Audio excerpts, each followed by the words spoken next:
Let me ask you something. You've probably heard that a fixed indexed annuity lets your money grow based on market performance without the risk of losing what you put in. That sounds great, but here's the question nobody stops to answer. How much of that market growth do you actually get to keep? Because the index might go up 15%, maybe even 18%, but the amount that lands in your account, that's a completely different number and is controlled by three terms that most people have never had explained to them. Those three terms are caps, participation rates, and spreads. I'm going to break all three of them down today, what they mean, how they work, and how to use them to compare your options like someone who actually knows what they're looking at. Let's get into it. First, a quick foundation, because this context is important. When you put money into a fixed indexed annuity, your money is not invested in the stock market. Let me say that again. Your money is not in the market. It is held in the insurance company's general account and it is protected. What is linked to the market is how your interest gets calculated. The insurance company takes a portion of what your premium earns and uses it to buy something called options contracts. Those options contracts are what create your upside potential. When the index goes up, those contracts pay off, and that's what gets credited to your account. Now, caps, participation rates, and spreads are the three mechanisms that determine how much of that index gain flows through to you. Get these wrong, or worse, don't understand them at all, and you could be choosing a product that significantly underperforms what you could have had. Over a 10 or 15-year retirement, that difference compounds in a real way. So let's start with the one most people have at least heard of. The cap rate is the maximum interest you can be credited in a given period, usually 1 year, no matter how high the index climbs. Here's a simple example. Let's say your annuity is linked to the S&P 500. This year the S&P 500 goes up 14%, but your cap rate is 6%. You are credited 6%. The other 8%, the carrier keeps it. That's the trade-off for the protection on the downside. Now, a few things you need to know about caps. Number one, caps are not permanent. They reset, typically every year. The carrier has a right to adjust the cap up or down based on the interest rate environment and their own cost of buying these option contracts. When interest rates are higher, caps tend to be more competitive. When rates drop, caps can compress. Number two, every carrier must disclose a minimum guaranteed cap. That's the floor below which they are contractually not allowed to go. Ask what that number is before you commit. Number three, a higher cap is better, but a cap rate alone does not tell you everything. It's one piece of a larger puzzle. Think of a cap like a speed limit on a highway. The road might go as far as you want, but you can only travel so fast. The cap is your speed limit on growth.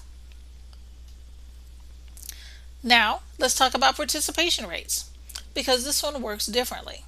And honestly, it's where some of the most exciting product designs are right now.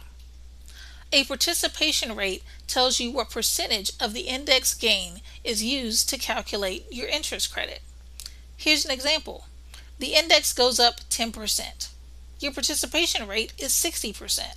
So you take 60% of that 10% gain, which gives you 6%. That's what gets credited to your account. Now, at first glance, 60% sounds like you're getting shortchanged, and in some cases, a cap-based strategy might outperform it. But here's where it gets interesting. Participation rates are often used on strategies that either have no cap at all or have a much higher ceiling than a traditional cap-based product. And right now, in the current interest rate environment, some carriers are offering higher participation rates on certain strategies. That's not a gimmick. That's a function of how the carrier structures the options they're buying on your behalf. So when you see a participation rate, don't just compare it to a cap rate in a vacuum. Ask, is there a cap on top of this participation rate, or is it uncapped? And what index does it track? Because the index matters just as much as the rate. And now the one that trips people up the most, the spread. A spread, sometimes called a margin or asset fee, is a percentage that gets subtracted from the index gain before your interest is calculated. Let's use numbers. The index goes up 9%. Your strategy has a spread of 2%. You subtract the spread first. 9 minus 2 equals 7. You get credited 7%. So, unlike a cap, which puts a ceiling on your gain, and unlike a participation rate, which multiplies a portion of your gain, a spread is a deduction. It comes off the top before anything else is figured. Now, here's why some people actually prefer spread-based strategies, especially in a strong market year. If the index goes up 18% and your spread is 2%, you keep 16%. Compare that to a cap-based strategy where you might only get 6% on that same 18% year. The spread strategy can dramatically outperform in high return environments. But here's the flip side. If the index only goes up 3% and your spread is 2%, you're only credited 1%. A thin gain year with a spread can feel disappointing. Think of a spread like a processing fee. In a big year, the fee barely dents your outcome. In a small year, it takes a meaningful bite. The floor still protects you. If the index goes negative, your credit is 0, not a negative number. But in flat or modest years, a spread-based strategy requires patience.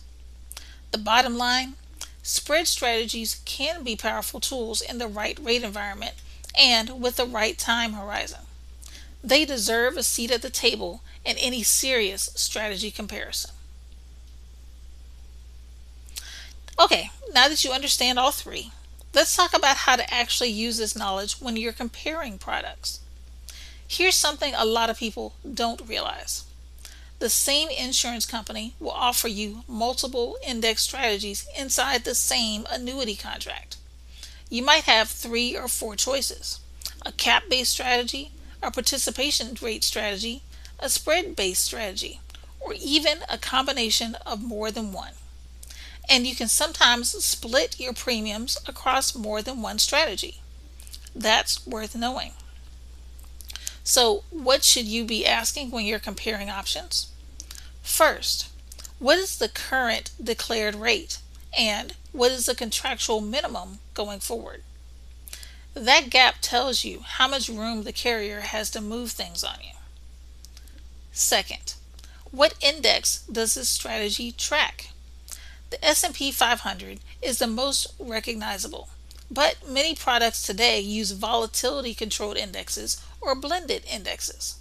Those indexes are designed to be smoother and more consistent, which can actually support better participation rates. But they behave differently than the raw S&P. Make sure you understand what you're tracking. Third, how has the strategy performed historically or in back-tested scenarios? No one can promise future performance, but a good illustration can show you what credited interest would have looked like under real market conditions over the past 10 or 15 years. Now, let me give you a quick side-by-side to make this concrete. Imagine the index goes up 18% in a given year.